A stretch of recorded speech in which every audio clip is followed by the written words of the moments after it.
सर्वे भवन्तु सुखिनः सर्वे सन्तु निरामया सर्वे भद्राणि पश्यन्तु मा कश्चित् दुःखभाग् भवेत्। आज श्री नवग्रह आश्रम को देखने की लालसा ले आई मगर यहाँ पर बड़ा सौभाग्य मैं मानता हूं मेरा भी कि इस गांव में श्रीमद् भागवत कथा का वाचन करने का शुभ अवसर मुझे ठाकुर जी ने प्रदान किया है।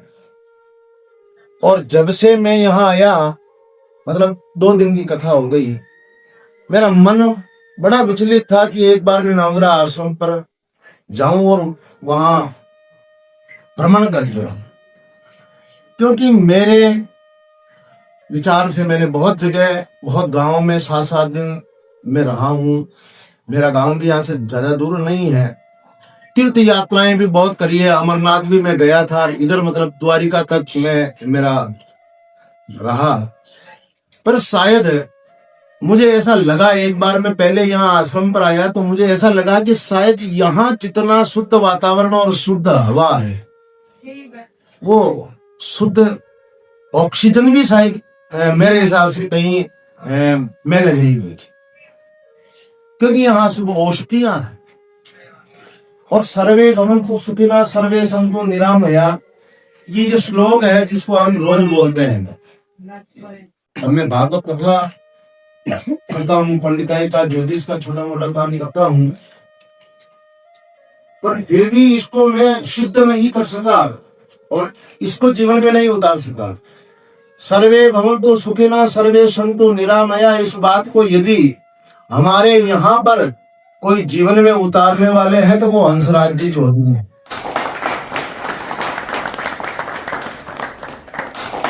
और ये ऐसा, इसमें किसी भी प्रकार का कोई संदेह नहीं है। मैं तो ये सूचना जहां तक भी पहुंच रही हूं उन लोगों से कह रहा हूं कि एक बार मैं पहले यहाँ आया था, तब यहाँ पर दिन के समय में आपका अवकाश देखकर आपसे समय लेकर यहाँ आया था। आपसे समय लेकर यहाँ इसलिए आया था कि भाई आपको समय मिले। उस समय में भी हम उधर पूरे इस ग्राउंड में घूम के चर्चा हुई थी हमारी। पर आज तो मैं बिना बताए अचानक आया, और आया तो आज मैंने देखा कि वास्तव में 100 मरीज मेरे सामने यहाँ बैठे हैं आज। और हंसराज जी चौधरी साहब इनको केवल मात्र कैंसर से कैसे बचा जाए ये आपको बता रहे हैं। कैंसर से बचने का उपाय बता रहे हैं महाराज। आपको न कोई दवाई दी अभी मेरे आने मतलब आधे घंटे में, न आपको कोई इंजेक्शन दिया, न टेबलेट दी, न आपको कोई इलाज किया, केवल मात्र आपको ये बताया कि हम कैंसर से कैसे बच सके। इस बात को शायद आप में मेरे को लग रहा है बहुत पढ़े लिखे, आप बहुत इंटेलिजेंट लोग मुझे नजर आ रहे हो। और मैं भी चाहे थोड़ा पढ़ा लेकिन भागवत को पढ़ा। भागवत तो बहुत बड़ा शास्त्र है, समुद्र है, पर शायद मैं यहाँ बैठ के सुन रहा हूं कि मेरा ज्ञान इनके सामने कुछ भी नहीं। क्योंकि जिस व्यक्ति को ये पता नहीं है कि मैं क्या खा रहा हूं, मेरे खाने से इसका क्या प्रभाव पड़ रहा है। हमने केवल कथाएं सुनी है कि पितामह भीष्म थे, उनको अंत में पूछा गया कि द्रौपदी के द्वारा कि पितामह आज आप मृत्यु के समय में आप इच्छा मृत्यु का वरदान है। केवल पितामह भीष्म ऐसे थे जिनके पास इच्छा मृत्यु का वरदान था। जब चाहे तब मरे, नहीं चाहे तो नहीं मरे, फिर भी मरना पड़ा, ये प्रारब्ध है। और उस समय में वो कह रहे हैं कि बेटा मेहमान आ जाए, घर में अतिथि आ जाए, अतिथि देवो भव, उनको देवता समझकर उनकी सेवा करना, सासू जी को धर्म की माता समझकर सेवा करना, संतान को अच्छी शिक्षा देना, पति को भगवान मानना। आप महारानी हो आपका कर्तव्य है कि पूरी प्रजा आपके संतान के जैसे आप उनके साथ व्यवहार करें। ये सब धर्ममय बातें कह रहे थे ना, तब महाराज द्रौपदी को हंसी आ गई। हंसी का कारण पूछा तो माता द्रौपदी ने कहा, पितामह क्षमा कर दीजिए, परंतु आपका आदेश है, मैं बता रही हूँ कि आज आप यहाँ मृत्यु के स्थान में आकर, मरणासन पर आकर के धर्म की बातें कर रहे थे।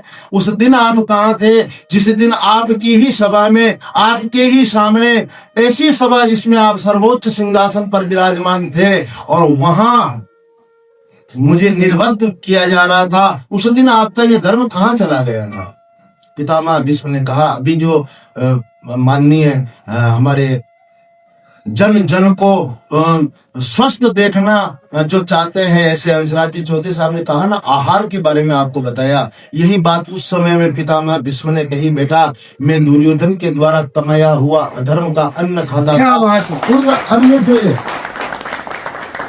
उस अन्न से खून बनता है बेटा, जो हम खाएंगे उससे खून बनता है। आयुर्वेद का सिद्धांत तो बहुत लंबा चौड़ा का नहीं, पर इतना मैं उस भागवत के अंदर मैंने पढ़ा कि मतलब दृष्टांत माला में कि खून बनता है, जो खाएंगे उससे खून बनेगा, और जिससे खून बनेगा उससे बुद्धि बनती है, और जैसी बुद्धि होती है वैसा व्यक्ति सोचता है। तो मेरा उस समय में आहार ही गलत था, मेरी बुद्धि इतनी पवित्र नहीं थी, आप ऐसा मान लो। और द्रौपदी से क्षमा मांगी।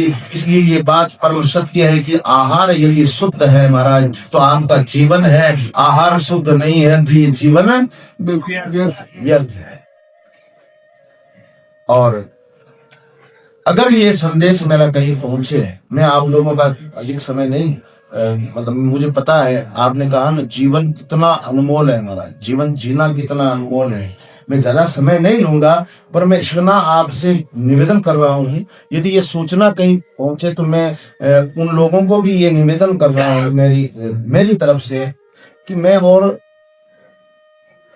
कुछ भी नहीं बताते हुए केवल इतना बता रहा हूँ कि आप डॉक्टर के पास जाते हो बीमारी को लेकर के,